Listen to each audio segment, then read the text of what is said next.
جب بھی انہوں نے مانگا ہے اللہ سے مانگا، اور اللہ سے مانگتے وقت اللہ کی صفات کا اللہ کا حوالہ دیا، تو اللہ کی صفات کا حوالہ دے کر اس کے وسیلے سے دعا کی جائے، اللہ تعالیٰ ان دعا کو قبول فرما لیتا ہے۔ یوسف علیہ السلام جیسے بادشاہ پیغمبر ہیں، اللہ سے دعا کرتے ہیں کہ اللہ تو میری بگڑی بنا دے جیسا کہ تم نے آسمان و زمین کو بنایا۔ جب آسمان و زمین کو بنا دینا، اس کو خوبصورت بنا دینا تیرے لیے آسان کام ہے، کوئی مشکل نہیں ہے، تو مولا میری مصیبت کو آسان کر دینا تیرے لیے۔ اعوذ باللہ من الشیطان الرجیم، بسم اللہ الرحمن الرحیم، الحمد للہ فاطر السماوات والارض، جاعل الملائکۃ رسلا اولی اجنحۃ مثنی وثلاث ورباع، یزید فی الخلق ما یشاء، ان اللہ علی کل شیء قدیر، ما یفتح اللہ للناس من رحمۃ فلا ممسک لها وما یمسک فلا مرسل له من بعدہ وهو العزیز الحکیم۔ ہر طرح کی حمد و ثنا، تعریف و توصیف اللہ عز و جل کے لیے لائق و زیبا ہے، جس نے ہمیں آج اس بابرکت مجلس میں جمع ہونے کی توفیق بخشی۔ بے شمار درود و سلام ہو تمام انبیاء کرام پر، بالخصوص نبی آخر الزمان جناب محمد رسول اللہ صلی اللہ علیہ وسلم پر۔ اللہ تعالیٰ نے قوموں کی ہدایت، ان کی رہنمائی کے لیے رسولوں، پیغمبروں کو بھیجتا رہا، اور ان رسولوں اور پیغمبروں پر اللہ تعالیٰ نے کتابیں اور صحیفے نازل فرمائے۔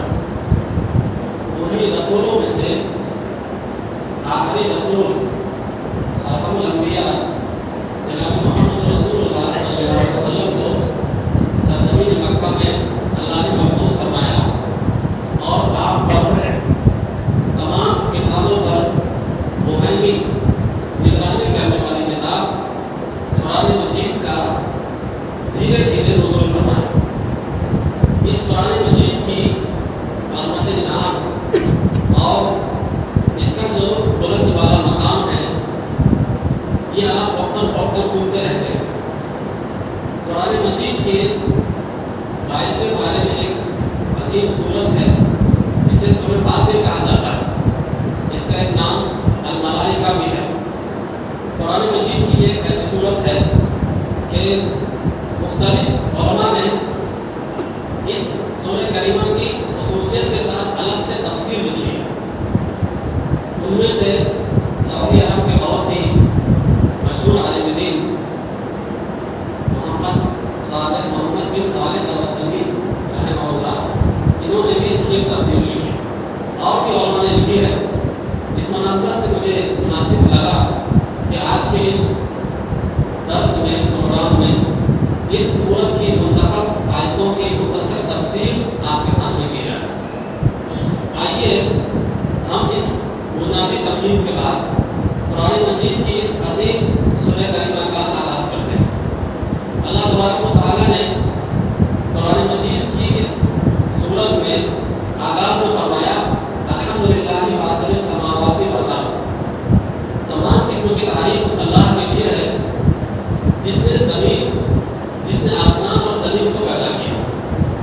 اس سورہ کریمہ کا میں نے بتایا ایک نام فاطر ہے اور ایک نام الملائکہ ہے۔ فاطر کس مناسبت سے کہ اس میں اللہ تعالیٰ کی انوکھی کاریگری، مخلوق کی پیدائش اور ان کی بناوٹ کا اس میں بیان ہے، اسی مناسبت سے اس کا نام ایک فاطر رکھا گیا۔ اس کا ایک دوسرا نام الملائکہ ہے کہ قرآن مجید کی اس سورہ کریمہ کی پہلی آیت میں اللہ نے فرشتوں کا تذکرہ فرمایا، اسی مناسبت سے اس کا ایک نام ملائکہ بھی رکھا گیا۔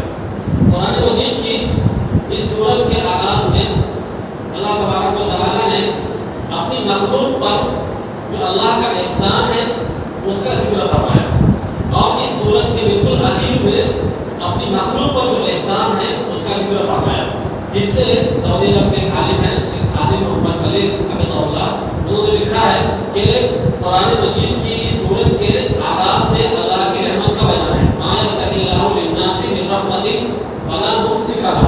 کہ اللہ تعالیٰ اگر اپنی رحمت کو کسی کے لیے کھولنا چاہے تو اس کو کوئی روک نہیں سکتا. تو کہتے ہیں کہ ابتدا میں اللہ تعالیٰ کی اپنے بندوں پر رحمت کا بیان ہے اور اس کے آخر میں ہے وَلَوْ يُؤَاخِذُ اللَّهُ النَّاسَ بِمَا كَسَبُوا مَا تَرَكَ عَلَىٰ ظَهْرِهَا مِن دَابَّةٍ، کہ اگر اللہ تعالیٰ بندوں کے کرتوتوں کے سبب، ان کے برے اعمال کے سبب ان کی پکڑ کرنا شروع کر دے تو زمین پر کوئی جاندار باقی نہ بچے گا. لیکن اللہ تعالیٰ ایک مدت میعاد تک کے ان کو مہلت دیتا ہے. تو اس کے آخر میں بھی، سورت کے آخر میں بھی اللہ تعالیٰ کی رحمت کا بیان ہے. تو سورت کے آغاز اور آخر میں یہ ایک معنی کی مناسبت ہے. اللہ تعالیٰ نے اس کا آغاز الحمدللہ سے کیا. آپ یہ جانیے کہ قرآن مجید میں کتنی ایسی صورتیں ہیں جس کا آغاز اللہ نے الحمدللہ سے کیا. تو آپ دیکھیں گے قرآن مجید میں 5 صورتیں ایسی ہیں جس کا آغاز لفظ الحمدللہ سے کیا گیا ہے. پہلی سورت سورۃ الفاتحہ، دوسری سورۃ الانعام، تیسری سورۃ الکہف، چوتھی سورہ سبا اور 5ویں سورہ فاطر ہے جس کا آغاز اللہ تعالیٰ نے اپنی تعریف کے کلمے سے کیا ہے. اور قربان جائیں اللہ تعالیٰ کی ذات پر کہ تمام قسم کی تعریف اس اللہ ہی کے لیے ہے جس نے آسمان اور زمین کو پیدا کیا، اور اللہ تعالیٰ ہی اپنے تعریف کا مستحق ہے. اور اہل علم نے لکھا ہے کہ اللہ تعالیٰ کی تعریف بیان کی جاتی ہے، اس کی 4 وجوہ ہیں، 4 وجہ ہے. اس کا بیان رکھیے گا. نمبر 1 یہ کہ اللہ تعالیٰ ذاتی صفات اور اس کے کمال سے متصف ہے کہ اللہ کی جتنی بھی صفات ہیں سب ذاتی ہیں اور وہ کمال کو پہنچے ہوئی. اگر علم اللہ کی صفت ہے تو اس کا علم کمال کو پہنچا ہوا ہے. رحمت اللہ کی صفت ہے، اس کی رحمت کمال کو پہنچی ہوئی ہے. اللہ تبارک و تعالیٰ کی صفت فاطر ہے، جیسا کہ اس آیت کا نام بھی ہے، وہ اپنے کمال کو پہنچی ہوئی ہے. تو بندے اللہ کی تعریف بیان اس لیے کریں کہ وہ ذاتی صفات سے متصف ہے اور اس کی ساری صفات کمال کو پہنچی ہوئی ہے. اس کے اچھے اور پیارے پیارے نام ہیں، اسی لیے اللہ کی تعریف بیان کی جائے گی. نمبر 2، اللہ کی تعریف اس لیے بیان کی جاتی ہے کہ وہ اپنے بندوں پر احسان کرنے والا ہے. ہم اللہ کی نعمتوں کے تلے دبے ہوئے ہیں اور ہر آن نمبر اللہ کی نعمت ہے. اگر اللہ تعالیٰ ہوا کو روک لے ہم سانس نہیں لے سکتے، اللہ تعالیٰ بارش کو روک لے ہم لوگ کھانے پینے سے محروم ہو جائیں. تو بندوں پر اللہ کی بے شمار نعمتیں ہیں، اس کے بے شمار احسانات ہیں. لہٰذا ان احسانات کی وجہ سے، ان نعمتوں کی وجہ سے اللہ کی تعریف بیان کی جائے گی. جیسا کہ قرآن مجید کی پہلی آیت میں سورہ فاتحہ میں الحمدللہ رب العالمین، تمام قسم کی تعریف اس اللہ کے لیے جو سارے عالم کا پالنہار ہے. وہ پالنہار ہے ہمارا، اسی لیے اس کی تعریف بیان کی جائے گی، اس کی ثنا بیان کی جائے گی. تیسرے، بندے اللہ سے امید رکھتے ہیں اور ساری امیدیں اللہ ہی کے یہاں سے پوری ہوتی ہیں، اس لیے کہ وہ الرحمن الرحیم ہے. رحمان ہے، بندوں پر مہربانی کرنے والا ہے، بندوں پر رحمت اور شفقت کر کے ان کی امیدوں کو پورا کرنے والا ہے. لہٰذا ہم اللہ سے امید وابستہ رکھتے ہیں، اس لیے اللہ کی تعریف بیان کی جائے گی. چوتھی وجہ کیا ہے؟ ہم اللہ کا خوف اور اس کی خشیت رکھتے ہیں، اس لیے کہ وہ روز جزا کا مالک ہے. وہ لوگوں کو جمع کرے گا، لوگوں کا حساب و کتاب ہوگا، ان کو ان کے اچھے اعمال کا بدلہ دیا جائے گا، برے اعمال کے متعلق ان سے بازپرس کی جائے گی. اسی لیے اللہ تعالیٰ روز جزا کا مالک ہے، مالک یوم الدین، وہ یوم جزا کا مالک ہے. اسی لیے ہم اللہ تبارک و تعالیٰ کے خوف سے اس کی تعریف اور اس کی توصیف، اس کی حمد و ثنا بیان کرتے ہیں. علامہ آلوسی رحمہ اللہ نے ان 4 وجوہات کو اپنی تفسیر کے اندر، سورہ فاتحہ کی تفسیر کے اندر انہوں نے ذکر کیا. ان 4 چیزوں کو جان لینے کے بعد آپ کو ایک بات بتاتا ہوں، کبھی سنا ہوگا آپ نے شاید. ایک ہے اللہ کی نعمت نفع اور ایک ہے اللہ کی نعمت دفع. اللہ کی ایک نعمت نفع اور دوسری نعمت دفع. نعمت دفع کیا ہے؟ اللہ تبارک و تعالیٰ نے ہم کو اس دنیا میں گزارنے کے لیے بہت سی نعمتیں عطا فرمائی اور ان ساری نعمتوں کو ہمارے لیے مسخر کر دیا. روزی کے راستے ہمارے لیے آسان کر دیے.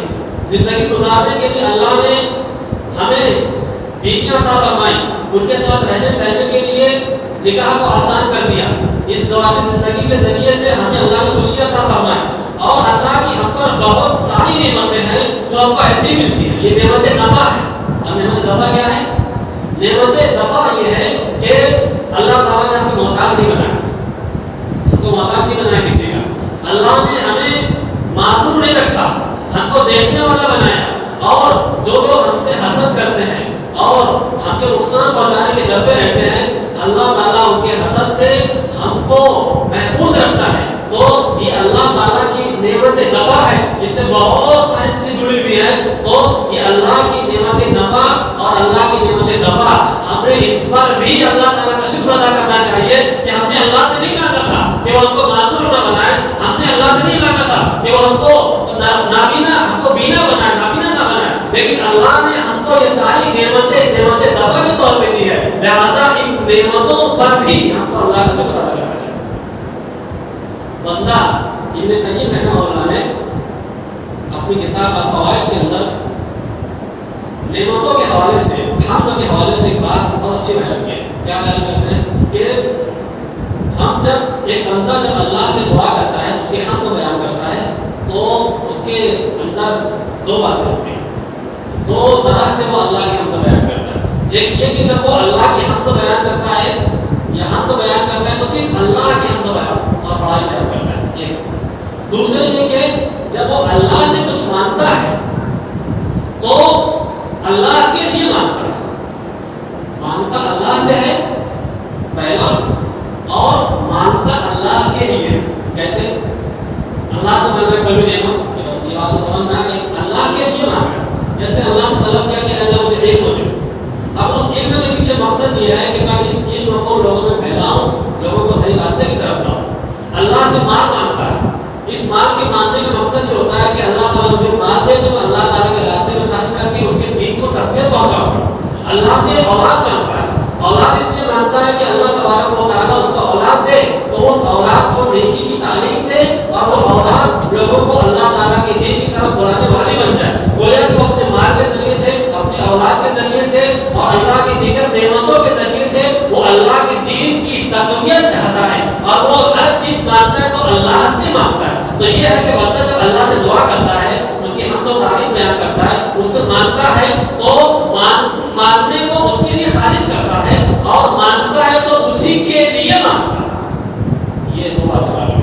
اب اللہ تعالیٰ کی تعریف اور حمد و ثنا، هو اللہ لا الہ الا، میں نے بتایا کہ ہر طرح کی تعریف صرف اللہ کے لیے تو کیوں ہے؟ هو اللہ لا الہ الا، وہ اللہ ہے جس کے علاوہ اس کائنات میں کوئی الہ نہیں، کوئی معبود نہیں، کوئی عبادت کے لائق نہیں. لہ الحمد فی الاولی والآخرہ، ہر طرح کی حمد و ثنا دنیا اور آخرت دونوں میں صرف اور صرف اللہ ہی کے لیے. اور جب بندے جنت میں جائیں گے تو جنت میں جانے کے بعد ان کا جو آخری کلمہ ہوگا یہی ہوگا جو اس سورۃ کریمہ کے آغاز میں بیان کیا ہے، وآخر دعواہم ان الحمد للہ رب العالمین. ان کی آخری دعا ہوگی کہ تمام قسم کی تعریف صرف اور صرف اللہ رب العالمین کے لیے. اگر صرف اس لفظ حمد پر یا الحمدللہ پر گفتگو کی جائے تو اس کے لیے گھنٹوں ناکافی ہوگی. یہاں میں اس کے کچھ فضائل اور اس کے کچھ رموز و اسرار بیان کرنا چاہتا ہوں. فضائل میں سے نبی کریم صلی اللہ علیہ وسلم کی آپ اس حدیث کو سامنے رکھیں جسے اہل علم نے صحیح سند کے ساتھ ذکر کیا ہے. علامہ البانی رحمہ اللہ نے اپنی کتاب موارد الزمان میں اور اپنی کتاب السلسلہ الاحادیث الصحیحہ میں اس حدیث کو ذکر کیا. بیان کرتے ہیں کہ رسول اکرم صلی اللہ علیہ وسلم نے ارشاد فرمایا کہ ایک مومن بندے کے بچے کی روح کو فرشتے قبض کر لیں گے. جب وہ فرشتے اللہ کے یہاں جاتے ہیں تو وہ اللہ تعالیٰ اپنے فرشتوں سے پوچھتا ہے کہ جب تم نے میرے بندے کے لاڈلے کی، اس کے پھول کی روح کو قبض کیا تو اس نے کیا کہا؟ تو فرشتے کہتے ہیں کہ رب العالمین جب تیرے بندے کے اس بیٹے، اس لاڈلے اور اس پھول سی جان کو ہم نے قبض کیا تھا تو اس بندے نے کہا الحمدللہ، ہر قسم کی تعریف اللہ کے لیے ہے. انا للہ و انا الیہ راجعون، ہم سب اللہ کے لیے ہیں اور ہم کو